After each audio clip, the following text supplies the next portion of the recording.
ఏ విధమైన పరిస్థితిలో ఉన్నాడో ఆ పరిస్థితిని కనుక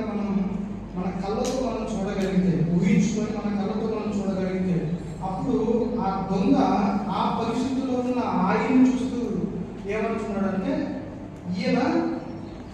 ఏ తప్పిదము చేయలేదు అని చెప్తున్నాడు. ఈ మాటలు మనం కేవలం చాలా సింపుల్గా చదువుతున్నాం, కానీ అప్పట్లో ఉన్నటువంటి పరిస్థితులు ఇప్పుడు ఊహించుకొని మన కళ్ళ ముందే ఆ సిలువ ఉన్నట్టు కనుక ఊహించుకొని ఆ సిలువ వైపు చూస్తూ ఉంటే ఒక్క మాట మనం ముందుకు వెళ్ళడానికి చాలా కష్టంగా అనిపిస్తుంది. ప్రాణం పోయే పరిస్థితుల్లో ఉన్నటువంటి ప్రభువు ఆయన చూపిన సహనం, ఆయన చూపినటువంటి క్షమాగుణం, ఆయన దీనత్వాన్ని చూసి, ఆయన మాటలను చూసి ఈయన వెంటనే ఏమంటున్నాడంటే, ఈయనలో ఏ తప్పిదము లేదు అని చెప్తూ ఇంకేమంటున్నాడంటే, మనకైతే ఇది న్యాయమే, మనకి ఇది న్యాయమే, ఎందుకంటే మనం తప్పు చేశాం, మనకు శిక్ష ఇది న్యాయమే, కానీ ఆయనకు